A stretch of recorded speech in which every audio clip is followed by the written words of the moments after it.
യാൻഷിങ്ങിൻ്റെ ആൾക്കാർ ആ ഡാം തകർത്തതോടെ അവർ പോകുന്ന വഴിയിലേക്ക് ഈ വെള്ളം പാഞ്ഞെത്തുന്നുണ്ട്. ഇപ്പോഴാണ് അവൻ്റെ പ്ലാൻ എന്തായിരുന്നുവെന്ന് ഷീക്ക് മനസ്സിലാവുന്നത്. ആദ്യം മുതൽക്ക് തന്നെ ഇങ്ങനെ ഒരു പ്ലാൻ അവൻ ഉണ്ടാക്കിയിരുന്നു. അതുകൊണ്ടാണ് ഈ വെറും 1000 സൈനികരെയും കൊണ്ട് ഇങ്ങോട്ടേക്ക് വന്നതെന്ന് അവനിപ്പോൾ മനസ്സിലാവുന്നു. യാൻഷിങ്ങിൻ്റെ കാഞ്ഞ ബുദ്ധിയെ അവന് അഭിനന്ദിക്കാതിരിക്കാൻ പറ്റുന്നില്ല. നിനക്ക് നീന്താൻ അറിയാമോ എന്ന് യാൻഷിങ് ചോദിച്ചപ്പോൾ സുയാൻഷിങ്ങിന് എന്താണ് അവൻ്റെ ഉദ്ദേശമെന്ന് മനസ്സിലാവുന്നില്ല. ഈ ഡാം തകർന്ന് വെള്ളം പാഞ്ഞു വരുന്ന ശബ്ദം കേട്ടപ്പോഴാണ് അവന് തങ്ങൾ ശരിക്കും ട്രാപ്പിലായിരിക്കുകയാണ് എന്ന് മനസ്സിലാവുന്നത്. അവൻ്റെ സൈനികരോട് തൻ്റെ പിന്നാലെ വരരുത്, അവിടെ നിന്ന് രക്ഷപ്പെടാനൊക്കെ അവൻ വിളിച്ച് പറയുന്നുണ്ടെങ്കിൽ ആര് കേൾക്കാൻ. അവർ ഇവനെ രക്ഷിക്കാനായി അവർക്ക് പിന്നാലെ പാഞ്ഞുകൊണ്ടിരിക്കുകയാണ്. അധികം വൈകാതെ ആ ഭാഗത്തേക്ക് വെള്ളം എത്തുന്നു. എല്ലാവരും വെള്ളത്തിൽ മുങ്ങുന്നുണ്ട്. യാൻഷിങ്ങൊക്കെ നിൽക്കുന്ന ഭാഗത്തേക്കും വെള്ളം എത്തുന്നുണ്ട്. അങ്ങനെ അവരും അതിനടിയിലാവുന്നു. സുയാൻഷിങ്ങിന് സിഗ്നൽ നൽകാനായി ശ്രമിച്ച ആ സ്പൈയെ ഷാങ്യു ഈ സമയം കൊന്നിട്ടുണ്ടായിരുന്നു. സുയാൻഷിങ്ങിന് മാർക്കിസിൻ്റെ ഈ തന്ത്രം കാരണം അവൻ്റെ 20,000 സൈനികരെ നഷ്ടമായെങ്കിലും ഷീ ഇതിനു മുമ്പ് തന്നെ ഒരു ബാക്കപ്പ് പ്ലാൻ റെഡിയാക്കിയിട്ടുണ്ടായിരുന്നു. വേറെ ജനറലിൻ്റെ കീഴിലുള്ള 30,000 സൈനികരെ ഇവൻ ഓൾറെഡി ഇതിനടുത്തായി തന്നെ എത്തിച്ചിട്ടുണ്ടായിരുന്നു. അത് യാൻഷിങ് ഒട്ടും പ്രതീക്ഷിച്ചു കാണില്ല. അതുകൊണ്ട് എന്തായാലും അവനെ ട്രാപ്പിലാക്കാൻ നമുക്ക് പറ്റുമെന്ന് സാഹോ ഈ സമയത്ത് ഷീയോട് പറയുന്നുണ്ട്. അവൻ്റെ ആ മുൻകൂട്ടി കാണാനുള്ള കഴിവിനെ പുകഴ്ത്തുകയും ചെയ്യുന്നു. ഈ സമയത്താണ് വെള്ളം എത്തുമ്പോൾ ആദ്യം മുങ്ങുന്നത് തങ്ങളുടെ കൊട്ടാരമാണല്ലോ, ഷിയാൻ അതിനുള്ളിൽ തടവിലാണല്ലോ എന്നൊക്കെയുള്ള കാര്യങ്ങൾ ഷീക്ക് ഓർമ്മ വരുന്നത്. അങ്ങനെ അവളെ രക്ഷിക്കുന്നതിന് വേണ്ടി അവൻ വേഗം അങ്ങോട്ടേക്ക് പുറപ്പെടുന്നു. അവർ മറ്റൊരു ഭാഗത്തേക്കാണ് ശരിക്കും പോവേണ്ടത്. എന്നിട്ട് അതൊന്നും കാര്യമാക്കാതെ അവനിങ്ങനെ ഷിയാനെ രക്ഷിക്കാനായി പാഞ്ഞു പോകുന്നത് സാഹോ തടയാൻ ശ്രമിക്കുന്നുണ്ടെങ്കിലും അവനതൊന്നും കേൾക്കുന്നത് പോലുമില്ല. ഷീ ചിന്തിച്ചതുപോലെ തന്നെ അവൻ്റെ കൊട്ടാരം മുഴുവൻ ഈ വെള്ളപ്പാച്ചിലിൽ തകർന്ന് തരിപ്പണമായി എല്ലാം വെള്ളത്തിനടിയിലാവുന്നുണ്ട്. ബാവോയും ബാക്കി 3 പേരും മറ്റ് 2 സ്പൈകളെയും കൊന്നിട്ട് ഈ സമയം ഷാങ്യുവിൻ്റെ അടുത്ത് തിരിച്ചെത്തുന്നുണ്ട്. അവർ അവരുടെ ID കാർഡ് കൂടി ഇവർക്കൊപ്പം എടുത്തുകൊണ്ട് വന്നിട്ടുണ്ടായിരുന്നു. ഈ മരിച്ചയാൾ സുയാൻഷിങ്ങിൻ്റെ ആർമിക്ക് സിഗ്നൽ നൽകാനായി ഉപയോഗിക്കാൻ ശ്രമിച്ച ആ ഫയർ മെഷീൻ അവിടെ കിടക്കുന്നത് മാൻവു കാണുന്നത്. അവൻ കൗതുകത്തോടെ അതെടുത്ത് നോക്കുന്നുണ്ട്. അതിൻ്റെ അറ്റത്തൊരു വള്ളിയുണ്ട്. അവരെല്ലാവരും കൂടി പിടിച്ചു വലിക്കുന്നു. അങ്ങനെ ആ ഫയർ സിഗ്നൽ മുകളിലേക്ക് പോകുന്നു. യാൻഷിങ്ങൊക്കെ സുയാൻഷിങ്ങിനെയും കൊണ്ട് വെള്ളത്തിൽ നിന്ന് നീന്തി കരയ്ക്കടുത്ത് സേഫായിട്ടിരിക്കുകയായിരുന്നു. അവരും ഇത് കാണുന്നുണ്ട്. എന്തായാലും നിന്റെ ചാരന്മാർ നല്ല ഉത്തരവാദിത്തബോധമുള്ളവരാണ്. ഇപ്പോഴും അവർ നിനക്ക് രക്ഷപ്പെടാനായി സിഗ്നൽ തരികയാണല്ലോ എന്ന് യാൻഷിങ് അവനെ കളിയാക്കി പറയുന്നു. രക്ഷപ്പെടാൻ നീ ശ്രമിച്ചു നോക്കുന്നുണ്ടോ എന്നും ചോദിക്കുന്നുണ്ട്. സുയാൻഷിങ്ങിന് ഒന്ന് അനങ്ങാൻ പോലും പറ്റാത്ത വിധം അവിടെ കെട്ടിയിട്ടിരിക്കുകയാണ്. എന്തെല്ലാം വീരവാദങ്ങളായിട്ട് വന്നവനാണ്. ഇപ്പോൾ അവൻ്റെ കൊടിയും ആൾക്കാരും എല്ലാം കൂടി വെള്ളത്തിൽ മുങ്ങി അനങ്ങാൻ പറ്റാത്ത വിധം ഇവിടെ ഇരിപ്പുണ്ട്. ആ സിഗ്നൽ അങ്ങനെ ഉപയോഗിച്ചത് എന്തിനാണെന്ന് ചോദിച്ച് ബാക്കി 3 പേരും കൂടി മാനുവിനെ ഈ സമയം ശരിയാക്കാൻ തുടങ്ങിയിരുന്നു. ഞാനല്ല, ഇവന്മാർ പറഞ്ഞിട്ടാണ് ചെയ്തതെന്ന് പറഞ്ഞ് മാനു എതിർത്ത് നിൽക്കുകയാണ്. ഷാങ്യു അത് വാങ്ങി നോക്കുന്നുണ്ട്. ഇപ്പോഴാണ് അത് സിഗ്നലാണ് എന്ന് അവൾക്ക് മനസ്സിലാവുന്നത്. ഇത് തടയാൻ വേണ്ടിയാണ് മാസ്റ്റർ തങ്ങളോട് പറഞ്ഞതെന്നും അവൾ ഊഹിക്കുന്നു. സുയാൻഷിങ്ങിൻ്റെ ആക്രമണത്തിൽ യാൻഷിങ്ങിന് ഒരു പരിക്ക് പറ്റിയിരുന്നല്ലോ. അത് ഇച്ചിരി സീരിയസ് തന്നെയാണ്. പക്ഷെ അവൻ അത്ര കാര്യമാക്കുന്നില്ല. അത് ട്രീറ്റ് ചെയ്യാൻ കൂടെയുള്ളവർ പറഞ്ഞിട്ട് പോലും തൽക്കാലം ഇതിനെക്കുറിച്ച് ആരോടും പറയണ്ടെന്നാണ് അവൻ പറയുന്നത്. സുന്നി സമയത്ത് ഷാങ്ങിനെയും കൊണ്ട് അങ്ങോട്ടേക്ക് വരുന്നു. ഷാങ്ങിന് കുറേ ദിവസമായിട്ടുള്ള ഈ അലച്ചിലും പേടിയും ഒക്കെ കാരണം പനി പിടിച്ചിട്ടുണ്ട്. അതുകൊണ്ട് അവളുടെ പനിയൊക്കെ കുറച്ചുകൂടി കുറഞ്ഞ് അവളുടെ ആരോഗ്യം ഒന്ന് മെച്ചപ്പെടുമ്പോൾ ആരെങ്കിലും കൂട്ടി അവളെ ഷാങ്ങുവിൻ്റെ അടുത്തേക്ക് അയക്കാമെന്ന് യാൻഷിങ് തീരുമാനിക്കുന്നു. ഷാങ്ങു ഇപ്പോൾ ഇവളെ കാണാതെ വല്ലാതെ വിഷമിക്കുകയായിരിക്കുമെന്ന് അവനറിയാം. ഷാങ്യു അവന് വേണ്ടി കൊടുത്തയച്ച ഓറഞ്ച് ക്യാൻഡി ഒരെണ്ണം അവൾ ഷാങ്ങിങ്ങിന് കൊടുത്തിട്ട് അവളോട് സമാധാനമായിരിക്കാനൊക്കെ പറയുന്നുണ്ട്. ഷാങ്യൊക്കെ നിൽക്കുന്ന സ്ഥലത്തേക്ക് ഈ സമയം യാൻഷിങ്ങിൻ്റെ കുറച്ച് സൈനികർ എത്തുന്നു. ആ സിഗ്നൽ ഉപയോഗിച്ചത് അവിടെ നിന്നാണ് എന്നറിഞ്ഞ് ഇവർ ശത്രുക്കളാണ് എന്ന് കരുതിയാണ് ഇവർ വന്നിരിക്കുന്നത്. ഇത് ഞങ്ങൾ അബദ്ധത്തിൽ ഉപയോഗിച്ചാണ്. ഇത് ശത്രുക്കളുടെ കയ്യിൽ നിന്ന് ഞങ്ങൾക്ക് കിട്ടിയതാണ്. ഈ 3 ചാരന്മാരെയും പിടികൂടാൻ സഹായിച്ചത് ഞങ്ങളാണ്. ഈ സമയത്ത് ഞങ്ങൾ ചെയ്തതുകൊണ്ടാണ് മാർക്കിസിൻ്റെ പ്ലാനൊക്കെ സക്സസ് ആയത് എന്നൊക്കെ അവരെല്ലാവരും കൂടി പറയുന്നു. തെളിവായിട്ട് ആ 3 പേരുടെയും ID ടോക്കണും കാണിക്കുന്നുണ്ട്. അതോടെ സൈനികർ അവരോട് സോറി പറയുന്നു. അവരുടെ മിടുക്കിനെ അംഗീകരിച്ചു കൊടുക്കുകയും ചെയ്യുന്നുണ്ട്. എന്താണ് അവരുടെ പേരെന്ന് ചോദിക്കുന്നു.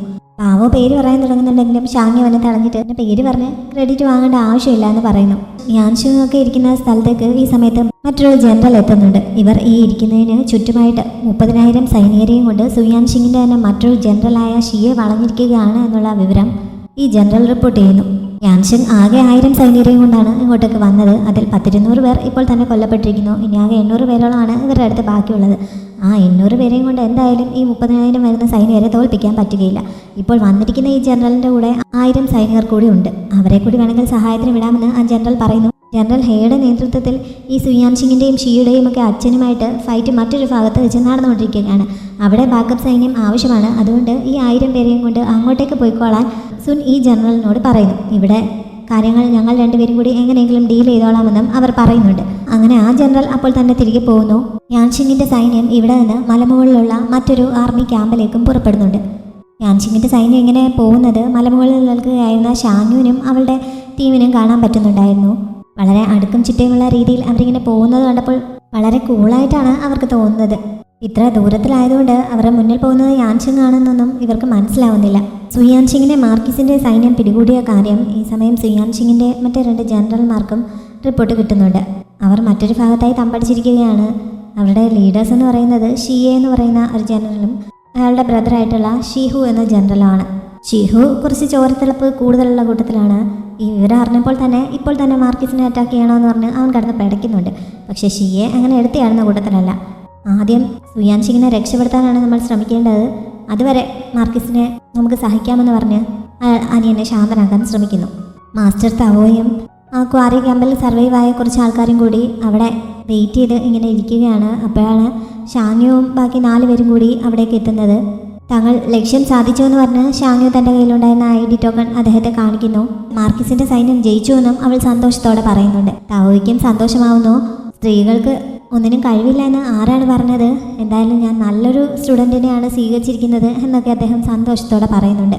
ഷിയാൻ ഈ സമയം വെള്ളത്തിനടിയിൽ മുങ്ങിപ്പോയിരുന്നു. അവൾക്ക് അവിടെ നിന്ന് രക്ഷപ്പെടാൻ പറ്റാത്ത വിധം അവളുടെ കാലുകൾ അവിടെ ബന്ധിച്ചിരിക്കുകയാണല്ലോ. കുറച്ച് കഴിഞ്ഞപ്പോൾ അവളുടെ ബോധം പോകുന്നുണ്ട്. എന്തായാലും അപ്പോഴേക്കും ഷീ അവിടെ എത്തുന്നുണ്ട്. വന്നപ്പോൾ തന്നെ അവൻ അവൾക്ക് കൃത്രിമ ശ്വാസം കൊടുക്കുന്നു. അങ്ങനെ കുറച്ച് സമയം കഴിഞ്ഞപ്പോൾ ഷിയാൻ കണ്ണു തുറക്കുന്നുണ്ട്. അവളുടെ കയ്യിൽ തന്നെ ഉണ്ടായിരുന്ന ആ കത്തി കൊണ്ട് ആ ചങ്ങലയൊക്കെ പൊട്ടിച്ചു വിട്ട് അവളെ അവിടെ നിന്ന് രക്ഷപ്പെടുത്തി കൊണ്ടുപോകുന്നു. വീടിൻ്റെ മുകൾ ഭാഗം വരെയൊക്കെ വെള്ളമായിട്ടുണ്ടായിരുന്നു. ഇവനവളെ അവിടെ നിന്ന് റൂഫ് ടോപ്പിലേക്കാണ് കൊണ്ട് കിടത്തുന്നത്. പക്ഷെ അപ്പോൾ അവൾക്ക് ബോധം ഉണ്ടായിരുന്നില്ല. അങ്ങനെ അവൻ മുമ്പ് അവൾ ചെയ്തതുപോലെ ഇപ്പോൾ അവളുടെ വയറ്റിൽ നിന്നൊക്കെ വെള്ളം ഞെക്കി കളഞ്ഞിട്ട് അവൾക്ക് CPR കൊടുക്കുന്നുണ്ട്. പിന്നെ ഷിയാൻ ഉണരുമ്പോൾ അവൾ കുതിരവണ്ടിക്കുള്ളിലാണ്. എങ്ങോട്ടേക്കാണ് പോകുന്നതെന്ന് അവൾ ചുറ്റും നിരീക്ഷിച്ചുകൊണ്ട് ഷിയോട് ചോദിക്കുന്നു. അത് അറിയുന്നത് കൊണ്ട് എന്തെങ്കിലും പ്രയോജനമുണ്ടോ? ഞാൻ എങ്ങോട്ടാണോ പോകുന്നത് നീയും അങ്ങോട്ട് പോകും. എൻ്റെ അടുത്ത് നിന്ന് നിനക്കൊരു നിമിഷം പോലും മാറി നിൽക്കാൻ പറ്റില്ല എന്നാണ് അവൻ മറുപടി നൽകുന്നത്. ഇപ്പോഴും അവനവളുടെ കൈയൊക്കെ കെട്ടിയിട്ടിരിക്കുകയാണ്. എന്നാലും ആ വെള്ളത്തിൽ നിന്ന് രക്ഷപ്പെടുത്തിയ സമയത്ത് അവൻ്റെ റിയാക്ഷനൊക്കെ കണ്ടപ്പോൾ അവൻ തന്നെ ആത്മാർത്ഥമായി സ്നേഹിക്കുന്നത് പോലെ അവൾക്ക് ഫീൽ ചെയ്തിരുന്നു. ബാവറേയും കൊണ്ട് ഞാൻ ഈ കുറേ ദൂരം പോയിട്ടുണ്ടായിരുന്നു. ഇടയ്ക്ക് വെച്ച് ബാവർക്ക് യൂറിൻ പാസ് ചെയ്യണമെന്ന് ആവശ്യപ്പെട്ടതിനാൽ ഇവർ വണ്ടി നിർത്തിയിട്ട് അവനെയും കൊണ്ട് സാഹോ കുറച്ച് ദൂരത്തേക്ക് പോകുന്നുണ്ട്. മാർക്കിസിൻ്റെ അടുത്തേക്ക് ലക്ഷ്യമാക്കിയാണ് ഇവരും പോയിക്കൊണ്ടിരിക്കുന്നത്. യാൻഷിങ്ങിനോട് സഹായം ചോദിക്കാനാണ് ഞാൻ ഉദ്ദേശിക്കുന്നത്. യാൻഷിങ് തങ്ങളെ സഹായിക്കുമോ എന്നുള്ള കാര്യത്തിൽ കൂടെ ഉണ്ടായിരുന്ന ഒരു കാവൽക്കാരന് സംശയമുണ്ട്. പക്ഷേ ഇതുവരെയുള്ള കാര്യങ്ങൾ വെച്ചിട്ട് ഉറപ്പായിട്ടും മാർക്കിസ് തങ്ങൾക്കൊപ്പം നിൽക്കുമെന്ന് തന്നെയാണ് ഞാനിവിടെ വിശ്വാസം. ഇവരിങ്ങനെ സംസാരിച്ചുകൊണ്ട് നിൽക്കുന്ന സമയത്ത് പെട്ടെന്ന് മറ്റേയാൾ അമ്പേറ്റി പിടഞ്ഞ് വീഴുന്നുണ്ട്. കുറച്ച് സൈനികരും അങ്ങോട്ടേക്ക് ഓടി വരുന്നു. പിന്നാലെ ഷിയുടെ വണ്ടിയും അങ്ങോട്ടേക്ക് എത്തുന്നു. അവൻ വണ്ടിക്കുള്ളിൽ നിന്ന് പുറത്തേക്ക് ഇറങ്ങി ആൻറ്റിയുടെ അടുത്തേക്ക് ചെല്ലുന്നുണ്ട്. ഭാഗ്യത്തിന് ഈ സമയത്ത് ബാവർ വണ്ടിക്കുള്ളിലില്ലല്ലോ. വണ്ടിയിലൊക്കെ കയറി നോക്കിയിട്ട് അവൻ അതിലില്ല എന്ന് ഷിയുടെ കൂടെ ഉണ്ടായിരുന്ന ആൾ പറയുന്നു. ബാവറേയും കൊണ്ട് എൻ്റെ അടുത്ത് നിന്ന് രക്ഷപ്പെട്ട് പോകാമെന്ന് നിങ്ങൾ വിശ്വസിക്കുന്നുണ്ടോ? എൻ്റെ അമ്മ മരിക്കുന്നതിന് മുമ്പ് നിങ്ങളോട് പറഞ്ഞ കാര്യങ്ങളൊക്കെ നിങ്ങൾ മറന്നുപോയോ എന്നൊക്കെ ഷീനാനിയോട് ചോദിക്കുന്നു. നിന്റെ അമ്മ എനിക്ക് നൽകിയ ഉപദേശമൊന്നും ഞാൻ മറന്നിട്ടില്ല. അത് നന്നായി ഓർമ്മയുള്ളതുകൊണ്ട് തന്നെയാണ് ഞാനിങ്ങനെ ഒരു കാര്യം ഇപ്പോൾ ചെയ്യാൻ തീരുമാനിച്ചത്. നിന്നെപ്പോലെ ഒരു ഭ്രാന്തനെ രക്ഷിക്കുന്നതിന് വേണ്ടി അവർ ജീവൻ നഷ്ടപ്പെടുത്തിയത് വളരെ കഷ്ടമായിപ്പോയി. ക്രൗൺ പ്രിൻസ് ഷെങ്ബെ മരിച്ചത് എങ്ങനെയാണെന്ന് നീ മറന്നുപോയോ? നിന്റെ അമ്മ നിന്റെ മുന്നിൽ വെച്ച് അതിക്രൂരമായി മരണപ്പെട്ടത് നിനക്ക് ഓർമ്മയില്ലേ എന്നൊക്കെ അവരും നല്ല ദേഷ്യത്തിൽ അവനോട് തിരിച്ചു ചോദിക്കുന്നു. ഈ സമയത്ത് ബാവറയും കൊണ്ട് സാഹു തിരികെ വരുന്നുണ്ട്. പക്ഷേ ഇവരിങ്ങനെ നിൽക്കുന്നത് കണ്ടുകൊണ്ട് അവൻ വേഗം ഒളിക്കുന്നു. എൻ്റെ അച്ഛൻ ശത്രുക്കളുടെ കയ്യിൽപ്പെട്ട് കൊല്ലപ്പെട്ടത് എങ്ങനെയാണെന്ന് എനിക്ക് നല്ല ഓർമ്മയുണ്ട്. അതേപോലെ ചൂട് തീയിൽ എൻ്റെ പച്ച മാംസം വെന്തുരുകിയപ്പോൾ അനുഭവിച്ച വേദനയും ഞാൻ അല്പം പോലും മറന്നിട്ടില്ല. എൻ്റെ അമ്മയുടെ ശരീരം ജീവനോടെ കത്തി എരിഞ്ഞപ്പോഴുള്ള നിലവിളിയും ഞാൻ മറന്നിട്ടില്ല എന്നൊക്കെ ഷീ ഈ സമയം പറയുന്നു. പക്ഷേ എന്തൊക്കെ ഓർമ്മ ഉണ്ടെങ്കിലും അവർ ഇപ്പോൾ കാണിച്ചിരിക്കുന്ന ഈ ചതി താൻ പൊറുക്കില്ല എന്നും അവൻ പറയുന്നുണ്ട്. അതോടെ തനിക്കിനി രക്ഷപ്പെടാൻ കഴിയില്ല എന്ന് എനിക്ക് മനസ്സിലാവുന്നു. സാഹോയും ബാവറും അടുത്ത് എവിടെയെങ്കിലും തന്നെ കാണുമെന്ന് അവർക്കറിയാം. അതുകൊണ്ട് അവർക്ക് സിഗ്നൽ നൽകുന്നതിന് വേണ്ടി ഇവർ അവിടെ നിന്ന് ഉറക്കെ ജീവൻ ബാക്കിയുണ്ടെങ്കിൽ പ്രതീക്ഷയും ബാക്കിയുണ്ട് എന്ന് ഒരു പാട്ട് പോലെ വിളിച്ച് പറയുന്നുണ്ട്.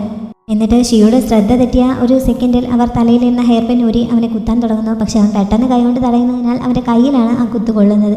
അവൻ്റെ കൈ തുളച്ച് ഹെയർ പിൻ മറുവശത്തേക്ക് പോകുന്നുണ്ട്. അതോടെ അവർ പേടിച്ച് പിടിവിടുന്നു. നിങ്ങൾ ഇത്രയും കാലം വളർത്തിയ മകനായി എന്നെ നിങ്ങൾ തന്നെ കൊല്ലാൻ തുടങ്ങുകയാണോ എന്ന് ഷീ അത് കയ്യിൽ നിന്ന് വലിച്ചൂരിക്കൊണ്ട് ചോദിക്കുന്നു. എന്നിട്ട് അത് അവരുടെ കഴുത്തിന് നേരെ നീട്ടുന്നുണ്ട്. മരണം മുന്നിൽ കാണുന്നുണ്ടെങ്കിലും നാനി ഈ സമയം പറയാനുള്ളതൊക്കെ പറയുന്നു. ഒരു നല്ല രാജാവ് ഒരിക്കലും പ്രണയത്തിൽ മുഴുകാൻ പാടില്ല. പക്ഷെ നീ ഇപ്പോൾ ഷിയാൻ കാരണം ഒരു വിഡ്ഢിയെപ്പോലെ ആയിക്കൊണ്ടിരിക്കുകയാണ്. നീ ഇഷ്ടപ്പെടുന്നത് പോലെ അവൾ നിന്നെ ഒരിക്കലും ഇഷ്ടപ്പെടുമെന്ന് വിചാരിക്കേണ്ട. നീ മരിച്ചാലേ പാവർക്ക് രക്ഷപ്പെടാൻ കഴിയുകയുള്ളൂ എന്ന് അവൾ പലതവണ പറഞ്ഞു കഴിഞ്ഞു എന്നൊക്കെ നാനി അവനോട് പറയുന്നു. ഇത് കേട്ടതും ഷീ ആ ഹെയർ പിൻ കൊണ്ട് തന്നെ അവരുടെ കഴുത്തറക്കുന്നു. ബാവർ ഇത് കണ്ട് നിലവിളിക്കാൻ തുടങ്ങുന്നുണ്ടെങ്കിലും സാഹു പെട്ടെന്ന് അവൻ്റെ വാ പൊത്തിപ്പിടിക്കുന്നുണ്ട്. ഞാൻ ഷിയാനെയും പാവർക്കൊപ്പം രക്ഷപ്പെടുത്തി കൊണ്ടുപോകാൻ ശ്രമിച്ചതാണ്, പക്ഷേ അവൾ എനിക്കൊപ്പം വരുന്നില്ലെന്നാണ് പറഞ്ഞത്. നിന്റെ അടുത്ത് നിന്ന് നിന്നെ കൊല്ലുകയാണ് അവളുടെ ലക്ഷ്യം എന്നൊക്കെ നാനി ഷിയോട് അവസാനമായി പറയുന്നുണ്ട്. എന്നിട്ട് അവർ മരിക്കുകയും ചെയ്യുന്നു. ഈ വെള്ളത്തിൽ മുങ്ങിയ സമയത്ത് ഷിയാനെ രക്ഷിക്കാൻ ചെന്ന സമയത്തും അവൾ കത്തുകൊണ്ട് അവനെ കുത്താൻ ഒരുങ്ങിയതായിരുന്നു. പക്ഷേ അവസാന നിമിഷം അവൾക്കത് ചെയ്യാൻ തോന്നുന്നില്ല. അവൻ ആ കത്ത് കാണുകയും ചെയ്യുന്നു. അങ്ങനെ അത് പിടിച്ചു മേടിച്ചാണ് അവൻ അവളുടെ ചങ്ങലയൊക്കെ അറുത്തത്. കരയ്ക്കെത്തിച്ച സമയത്ത് ഞാൻ നിന്നെ കൊല്ലാൻ തുടങ്ങിയിട്ടും നീ എന്തിനാണ് എന്നെ രക്ഷപ്പെടുത്തിയെന്ന് അവൾ അവനോട് ചോദിച്ചിരുന്നു. എൻ്റെ അനുവാദമില്ലാതെ നിനക്ക് മരിക്കാൻ പറ്റില്ല, ഞാൻ അതിന് സമ്മതിക്കില്ല എന്നാണ് ഷീ പറഞ്ഞത്. അതുകൊണ്ട് ഷിയാൻ തന്നെ കൊല്ലാൻ ആഗ്രഹിക്കുന്ന ആരെയും ഷീക്കും അറിയാം. ഷിയാനും വണ്ടിയുടെ കട്ടം മാറ്റി ഇതൊക്കെ കാണുന്നുണ്ടായിരുന്നു. ഇവരിങ്ങനെ ഡയറക്റ്റായിട്ട് വിളിച്ചു പറഞ്ഞൊക്കെ കേട്ടപ്പോൾ അവളും പേടിച്ച് അകത്തേക്ക് പോകുന്നുണ്ട്. ഇനി അവിടെ നിന്നാൽ ശരിയാവില്ല എന്നറിയാവുന്നതുകൊണ്ട് സാഹോ ബാവറയും കൊണ്ട് അവിടുന്ന് രക്ഷപ്പെടുന്നു. ഷീനാനിയുടെ തുറന്നു കിടന്ന കണ്ണൊക്കെ അടയ്ക്കുന്നുണ്ട്. എന്നിട്ട് അവർക്ക് ശരിയായ രീതിയിൽ ഒരു സംസ്കാരം നടത്താനും പറയുന്നു. ബാവറും സാഹോയും അടുത്ത് തന്നെ എവിടെയെങ്കിലും കാണും. അവർക്ക് വേണ്ടിയുള്ള അന്വേഷണം തുടങ്ങാനും അവൻ ഓർഡർ നൽകുന്നുണ്ട്. അവരെ ജീവനോടെ തന്നെ പിടികൂടിക്കൊണ്ട് വരണമെന്ന് അവൻ പ്രത്യേകം പറഞ്ഞയക്കുന്നു. എന്നിട്ട് അവൻ തിരികെ ഷിയാൻ്റെ അടുത്തേക്ക് ചെല്ലുന്നുണ്ട്. ബാവറെ രക്ഷിക്കുന്നതിന് വേണ്ടിയിട്ടാണല്ലോ അവൾ നാനിയുടെ ഒപ്പം പോവാതെ ഷിയുടെ കൊട്ടാരത്തിൽ തന്നെ തങ്ങിയത്. എന്നിട്ടും ആ വെള്ളത്തിനടിയിൽ വെച്ച് ചാൻസ് കിട്ടിയപ്പോൾ തന്നെ കൊല്ലാതിരുന്നത് എന്താണെന്ന് അവൻ ചോദിക്കുന്നു. എനിക്ക് ഒരു തവണ അങ്ങനെ ഒരു അബദ്ധം പറ്റി, പക്ഷേ ഇനിയൊരു ചാൻസ് വന്നാൽ ഞാൻ എന്തായാലും അത് മിസ്സാക്കില്ല, ഞാൻ ഉറപ്പായി നിന്നെ കൊല്ലും എന്നവൾ പറയുന്നുണ്ട്. നീ എന്നെ കൊല്ലുകയാണെങ്കിൽ വേറെ ആരെങ്കിലും നിന്റെ മകനെ കൊല്ലും. അവർ ഒരു തവണ ഫെയിലായാൽ അവർ വീണ്ടും ശ്രമിച്ചുകൊണ്ടേയിരിക്കും എന്ന് അവനും അപ്പോൾ പറയുന്നുണ്ട്. ബാവർക്ക് എന്തെങ്കിലും സംഭവിച്ചാൽ പിന്നെ ഞാൻ ജീവിച്ചിരിക്കില്ല എന്ന് ഷിയാൻ പറഞ്ഞപ്പോൾ അതുകൊണ്ടാണ് നമ്മൾ 3 പേരും കൂടി ഒരുമിച്ച് സേഫായിട്ടിരിക്കണമെന്ന് ഞാൻ പറയുന്നത് എന്ന് പറഞ്ഞ് അവൻ അവളെ ചേർത്ത് പിടിക്കുന്നുണ്ട്. സൈക്കോയുടെ കയ്യിൽ നിന്ന് ഇവൾക്ക് ഒരിക്കലും രക്ഷപ്പെടാൻ പറ്റില്ലെന്നാണ് തോന്നുന്നത്. യാൻഷിങ്ങൊക്കെ ഈ സമയം മലമുകളിലെ ആ പഴയ ആർമി ക്യാമ്പിൽ എത്തുന്നുണ്ട്. ഇത് കുറച്ച് പഴയതാണെങ്കിലും അതിൻ്റെ ചുറ്റുമുള്ള ഏരിയയൊക്കെ ശത്രു സൈന്യത്തിൽ നിന്ന് പെട്ടെന്ന് പ്രൊട്ടക്ഷൻ നൽകുന്ന രീതിയിലുള്ളതാണ്. അതുകൊണ്ട് പെട്ടെന്ന് ഷിയയുടെ സൈന്യം ഇങ്ങോട്ടേക്ക് തിരിച്ചേറി വരില്ലായിരിക്കും എന്നൊക്കെ യാൻഷിങ്ങിനോട് പറയുന്നുണ്ട്. യാൻഷിങ്ങിനെയും ഇങ്ങോട്ടേക്ക് കൊണ്ടുവന്നിട്ടുണ്ടല്ലോ. ഈ പൊട്ടിപ്പൊളിഞ്ഞ ക്യാമ്പിലാണോ നിങ്ങൾ പിടിച്ചു നിൽക്കാൻ പോകുന്നത്? എൻ്റെ സൈനികർ എത്രയും പെട്ടെന്ന് ഇവിടെ എത്തി നിങ്ങളെ നശിപ്പിക്കും എന്നൊക്കെ അവൻ ഈ സമയത്ത് വിളിച്ച് പറയുന്നുണ്ട്. അവന് തൽക്കാലം അവിടെയുള്ള തുറുങ്കിൽ കൊണ്ടടയ്ക്കാൻ യാൻഷിങ് ഓർഡർ നൽകുന്നു. അത് കഴിഞ്ഞപ്പോഴാണ് ഷാങ്ങുമൊക്കെ ശത്രുക്കളുടെ ചാരന്മാരെ പിടികൂടി ഇങ്ങനെ കൊന്നതിനെ കുറിച്ചൊക്കെയുള്ള റിപ്പോർട്ട് ഒരാൾ വന്ന് യാൻഷിങ്ങിന് നൽകുന്നത്. അങ്ങനെ അവർ ആ ചാരന്മാരെ തക്ക സമയത്ത് പിടികൂടിയതുകൊണ്ടാണ് യാൻഷിങ്ങിൻ്റെ സൈന്യത്തിന് സിഗ്നൽ കിട്ടാതിരുന്നതും തങ്ങൾ യുദ്ധം ജയിച്ചതുമെന്നൊക്കെ അവർ പറയുന്നുണ്ട്. പക്ഷേ ഷാങ്ങുവിൻ്റെ പേരൊന്നും അയാൾ പറയുന്നില്ല. അതുകൊണ്ട് അവരാണ് എന്ന് യാൻഷിങ്ങിന് മനസ്സിലാവുന്നില്ല. എന്തായാലും ഇത്രയും നല്ല കാര്യം ചെയ്തവരെ അഭിനന്ദിക്കുക തന്നെ വേണം, നമ്മൾ അവർക്ക് തക്കതായ പ്രതിഫലം നൽകണം എന്നൊക്കെ സുൻ പറയുന്നു. എന്നിട്ട് അവരുടെ പേര് ചോദിച്ചിരുന്നോ എന്ന് ചോദിക്കുന്നുണ്ട്. പേര് ഇയാൾ ചോദിച്ചിരുന്നു. പക്ഷേ ഷാങ്ങുമൊക്കെ അവരോട് പറഞ്ഞ പേര് അവൾ പുതിയതായി അവളുടെ ആ ടീമിന് നൽകിയ north west pig butcher squad എന്നുള്ള പേരായിരുന്നു. ഇവർ അടുത്ത സമയത്ത് ഇവർ 5 പേരുടെയും കൂടിയുള്ള ആ ടീമിന് നൽകിയ പേരായിരുന്നു അത്.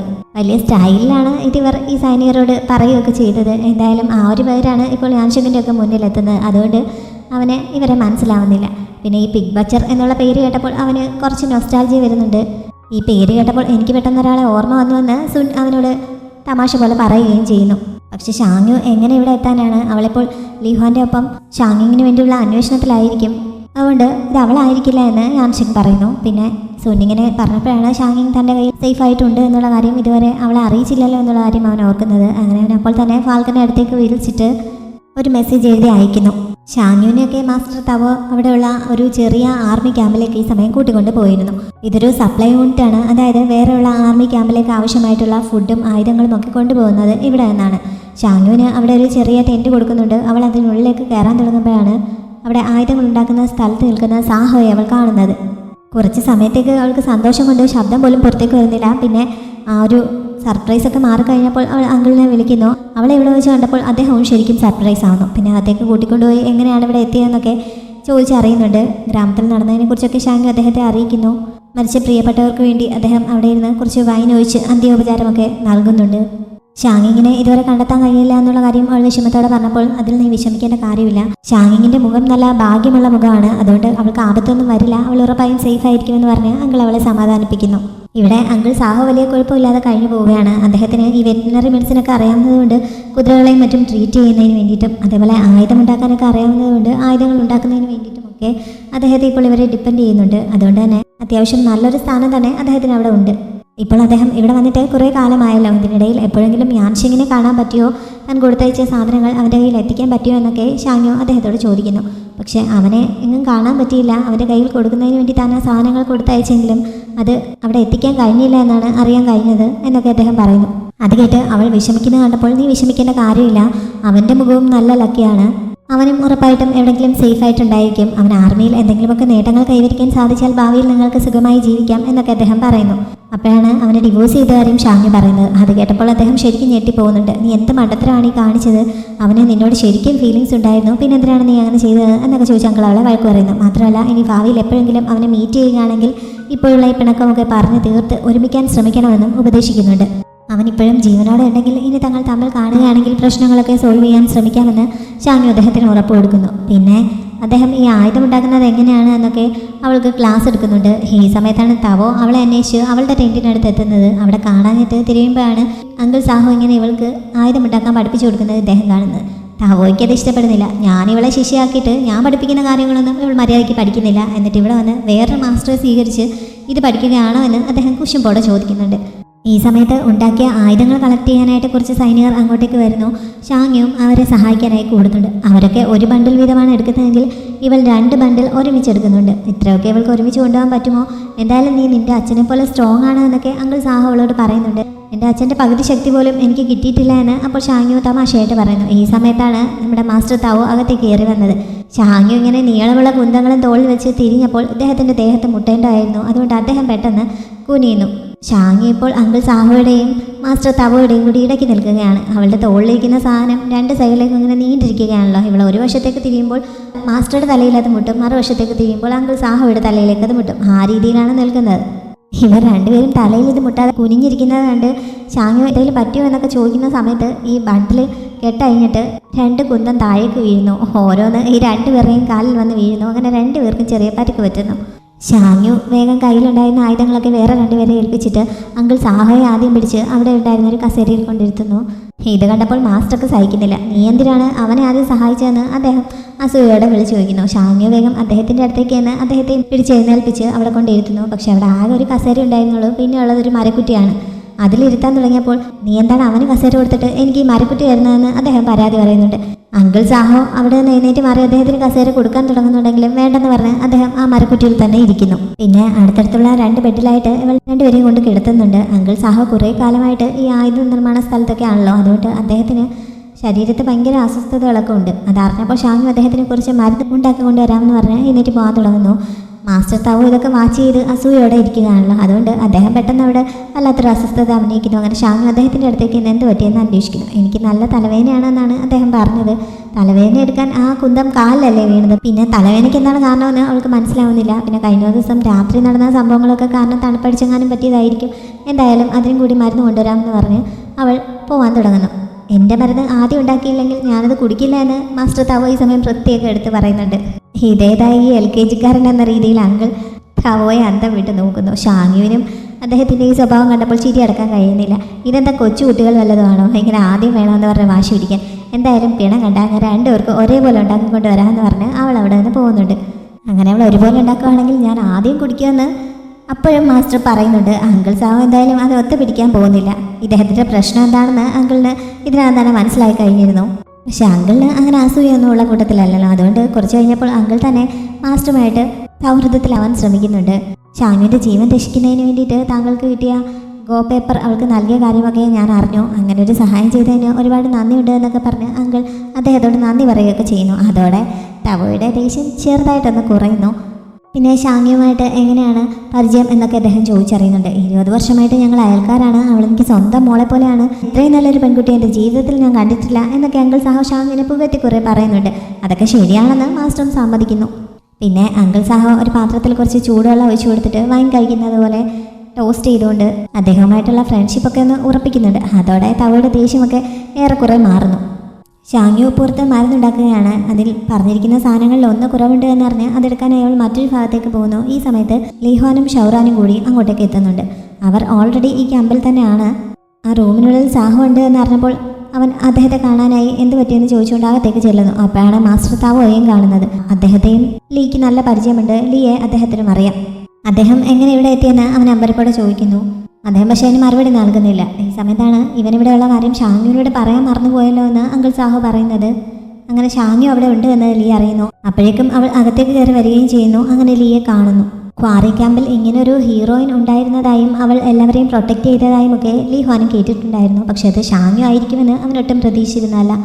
അവൾക്ക് എന്തെങ്കിലും പരിക്കൊക്കെ പറ്റിയിട്ടുണ്ടോ എന്നൊക്കെ അവൻ പിന്നെ അവളോട് ചോദിക്കുന്നു. ഒരു കുഴപ്പവും പറ്റിയിട്ടില്ല എന്ന് അവൾ അറിയിക്കുന്നു. അവളിപ്പോഴും അവനെ ഒഫീഷ്യൽ എന്നുള്ള രീതിയിൽ റെസ്പെക്റ്റോടെ തന്നെയാണ് വിളിക്കുന്നത്. അങ്ങനെ വിളിക്കേണ്ട ആവശ്യമില്ല, എൻ്റെ ശരിക്കുള്ള പേര് വെങ്കാൻ എന്നാണ്, ആ പേരിൽ വിളിച്ചോളാൻ അവൻ പെർമിഷൻ നൽകുന്നുണ്ടെങ്കിലും ഷാങ്യു തൽക്കാലം അത് വേണ്ടെന്ന് പറയുന്നു.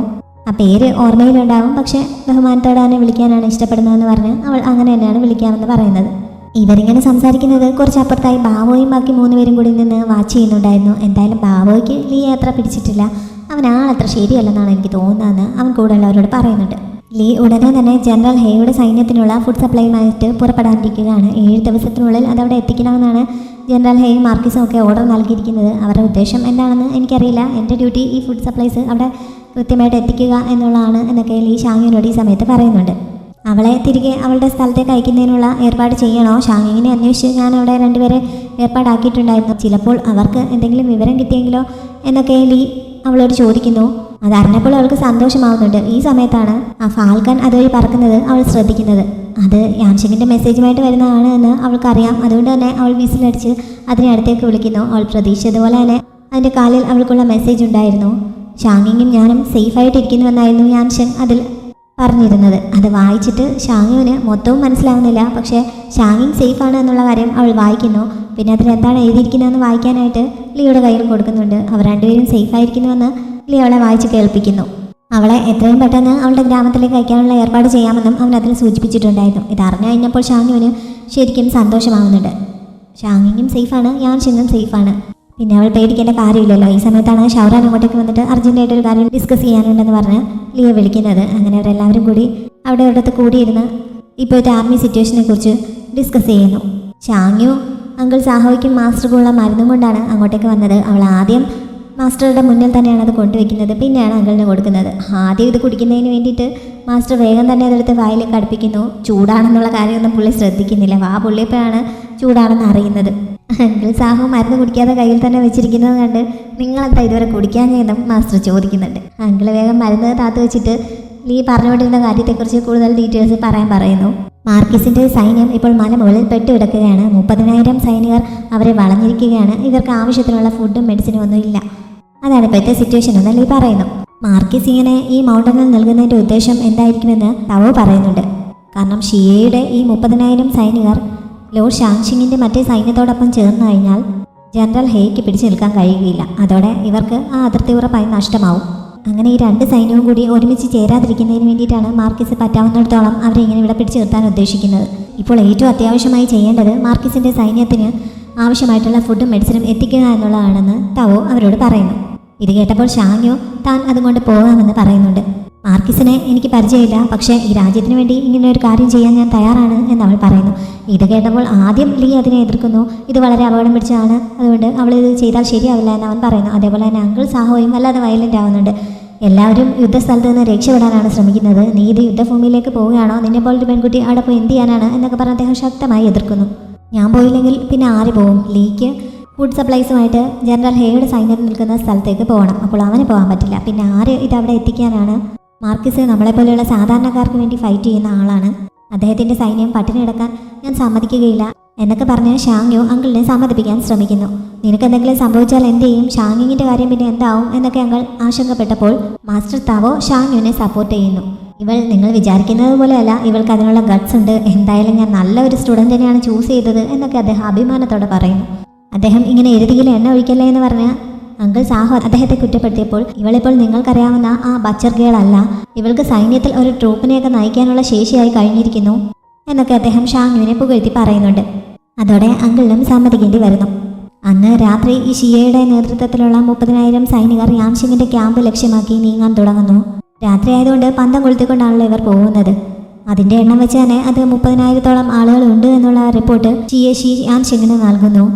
ഇത് കേട്ടുകൊണ്ട് യാൻഷിങ്ങിൻ്റെ അടുത്ത് നിൽപ്പുണ്ടായിരുന്ന സുൻ എന്താണ് അവൻ്റെ പ്ലാൻ എന്നൊക്കെ ചോദിക്കുന്നുണ്ടെങ്കിലും അവൻ ആദ്യമൊന്നും പറയുന്നില്ല, എന്തോ ചിന്തിച്ചിരിക്കുകയാണ്. കുറച്ചു നേരം ആലോചിച്ച ശേഷം നമ്മുടെ കൈവശമുള്ള ഫുഡ് എത്ര ദിവസത്തേക്ക് കാണുമെന്ന് അവൻ അന്വേഷിക്കുന്നു. നമ്മൾ നല്ല രീതിയിൽ കഴിക്കുകയാണെങ്കിൽ 10 ദിവസത്തേക്കുള്ള ഫുഡ് മാത്രമേ നമ്മുടെ കയ്യിലുള്ളൂ. പിന്നെ കഞ്ഞിയും കാട്ടിൽ നിന്ന് കിട്ടുന്ന പച്ചിലകളുമൊക്കെ ആയിട്ട് കഴിഞ്ഞു കൂടുകയാണെങ്കിൽ എങ്ങനെയെങ്കിലും 10-15 ദിവസത്തേക്ക് വലിച്ചു നീട്ടി കൊണ്ടുപോകാൻ പറ്റുമെന്ന് ഷി റിപ്പോർട്ട് ചെയ്യുന്നു. സുയാം സിംഗ് നമ്മുടെ തടവിലുള്ളിടത്തോളം കാലം എന്തായാലും ഷിയെ ഡയറക്റ്റ് ഒരു അറ്റാക്കിന് ശ്രമിക്കില്ലായിരിക്കും. കുറച്ച് ദിവസം അങ്ങനെ പിടിച്ചു കെട്ടി കൊണ്ടുപോകാൻ പറ്റുമെന്ന് യാൻ സിംഗ് പ്രതീക്ഷിക്കുന്നുണ്ട്. ഡയറക്റ്റ് ഒരു അറ്റാക്കല്ല ഷിയയുടെ ഉദ്ദേശമെന്ന് സുന്യന് തോന്നിയിരുന്നു. ഈ ഷിയയുടെ ആർമി ഇങ്ങനെ മൗണ്ടന് ചുറ്റും വളഞ്ഞിരിക്കുന്നത് കാരണം ഇവർക്ക് എങ്ങു നിന്നും ഫുഡ് സപ്ലൈസ് ഒന്നും കിട്ടാൻ സാധ്യതയില്ലല്ലോ. അങ്ങനെ കയ്യിലുള്ള ഫുഡൊക്കെ തീർന്ന് അവശരായിരിക്കുന്ന സമയത്ത് അറ്റാക്ക് ചെയ്യാനാണ് അയാളുടെ ഉദ്ദേശമെന്ന് തോന്നുന്നുവെന്നും സുൻ പറയുന്നുണ്ട്. അപ്പോഴാണ് ഒരു ചെറിയ ടീം കുറച്ച് ഫുഡ് സപ്ലൈസുമായിട്ട് ഇങ്ങോട്ടേക്ക് എത്തുന്നുണ്ടായിരുന്നു. പക്ഷേ ഷിയയുടെ സൈന്യം അവരെ അറ്റാക്ക് ചെയ്തു. കുറേ പേരൊക്കെ കൊല്ലപ്പെട്ടു, കുറച്ച് പേർ രക്ഷപ്പെട്ട് ഇങ്ങോട്ടേക്ക് എത്തിയിട്ടുണ്ട് എന്ന് ഷിയവ് വന്ന് റിപ്പോർട്ട് ചെയ്യുന്നത്. ആ വന്ന എല്ലാവരെയും സെറ്റിൽ ചെയ്യാനുള്ള അറേഞ്ച്മെൻറ്റ് ചെയ്യാൻ യാൻ സിംഗ് ഓർഡർ നൽകുന്നു. ഇങ്ങനെ ഒരു ചെറിയ ടീം ഇവർക്ക് ഫുഡുമായിട്ട് പോയിട്ടുണ്ട് എന്നുള്ള കാര്യം ഷിയയുടെ മുന്നിലും റിപ്പോർട്ട് ചെയ്യപ്പെടുന്നുണ്ട്. ഇവരുടെ സൈന്യം അവരെ അറ്റാക്ക് ചെയ്ത് കുറേ പേരൊക്കെ കൊന്നിരുന്നു. പക്ഷെ കുറച്ച് പേർ രക്ഷപ്പെട്ട് മുകളിലേക്ക് പോയി. ആ സമയത്ത് യാൻ സിംഗിൻ്റെ സൈന്യം ഇവരുടെ സഹായത്തിന് ചെന്നതുകൊണ്ടാണ് അവരെ പിടികൂടാൻ കഴിയാതിരുന്നത് എന്നൊക്കെ വന്നയാൾ പറയുന്നു. ഷീഹുവിന് ഇത് കേട്ടപ്പോൾ നന്നായിട്ട് ദേഷ്യം വന്നിട്ട് വന്നയാളെ അയാൾ ഉപദ്രവിക്കാനൊക്കെ തുടങ്ങുന്നുണ്ട്. പക്ഷേ ഷിയെ അനിയനെ സമാധാനിപ്പിക്കുന്നു. വളരെ കുറച്ച് ആളുകൾ മാത്രമാണല്ലോ ഇങ്ങനെ ഫുഡ് സപ്ലൈ ആയിട്ട് വന്നിരിക്കുന്നത്. അവർ എന്തുമാത്രം ഫുഡ് കൊണ്ടുവരാനാണ്, അത് വളരെ കുറച്ചേ ഉണ്ടാവുകയുള്ളൂ എന്നയാൾ പറയുന്നുണ്ട്. എന്നിട്ട് എന്തൊക്കെ സാധനങ്ങളാണ് അവർ ഉപേക്ഷിച്ചിട്ട് പോയതെന്ന് അന്വേഷിക്കുന്നു. ആ ഉപേക്ഷിച്ച് പോയ കൂട്ടത്തിൽ സാൾട്ട് ഉണ്ട് എന്ന് അറിഞ്ഞപ്പോൾ അയാൾക്ക് അതൊരു ഗുഡ് ന്യൂസ് ആയിട്ടാണ് തോന്നുന്നത്. അയാൾ എന്തോ മനസ്സിൽ ഉദ്ദേശിക്കുന്നുണ്ട്. ഈ സമയത്ത് യാൻ സിംഗിൻ്റെ അടുത്ത് ഷിയേഷി വന്നിട്ട് ഈ ഫുഡുമായിട്ട് വന്നവരുടെ കൂട്ടത്തിൽ 2 ഫീമെയിൽ ഡോക്ടർമാരുണ്ടായിരുന്നു, അവർ അവനെ കാണണമെന്ന് ആവശ്യപ്പെടുന്നുവെന്ന് പറയുന്നത്. അവരെ അകത്തേക്ക് കടത്തിവിടാൻ യാൻ സിംഗ് പറയുന്നിടത്ത് ഈ എപ്പിസോഡ് അവസാനിക്കുന്നു.